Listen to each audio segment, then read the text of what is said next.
This edition of Mission is funded by USAID from the American people. He's been a fisherman for more than 3 decades and advocates for sustainable fishing practices with exemplary footprints in his community. On Mission tonight, TV3 walks you through the lived experiences of Seth Kede, the 63-year-old chief fisherman from the Volta region. A report by Joseph Armstrong. In 1987, Seth Kede had his first fishing training with Agbadrolo Fishing Company.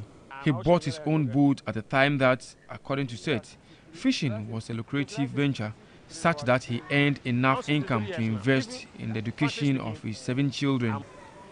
But the journey has not been easy. I joined my uncle's fishing company, by name Seco Fishing Company. There's that canoe overland over there.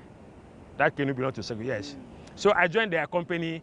I worked with them almost about 6 to 7 years. Then from there, I get my own net.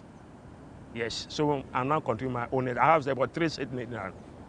Seth recalls how, in the 1980s, fish stock was abundant, but he's profoundly concerned about the current state of the artisanal subsector.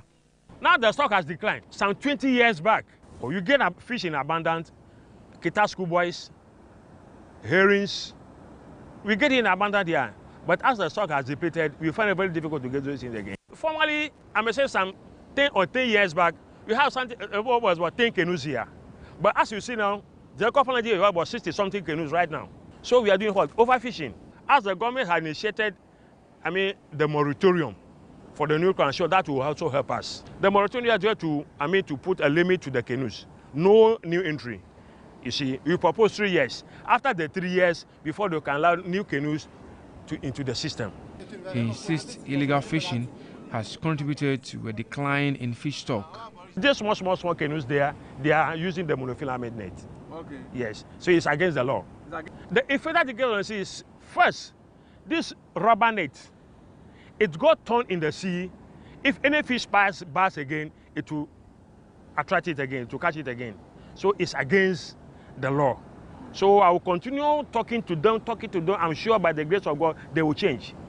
Yes. We don't have poly watcher here. We don't have any, those under my side don't have it here. It's only this is our problem.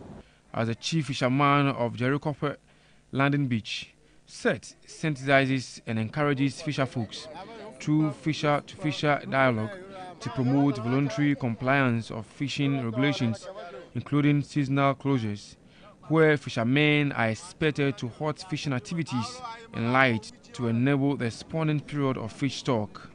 If you are practicing an IUU, you are doing IUU, you are against the fishing law of Ghana.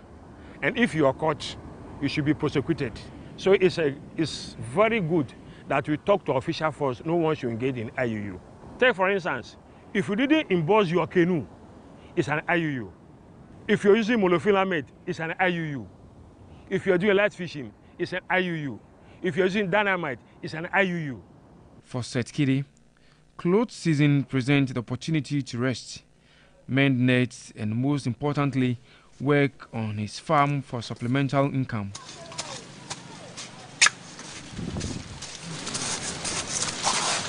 The family grows onions, cassava, maize, and other cash crops.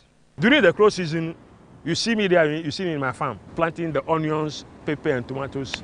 That also helped me. Seth understands the science behind seasonal closures, encourages fisher folks to explore alternative livelihoods to reduce their dependence on fishery-based income.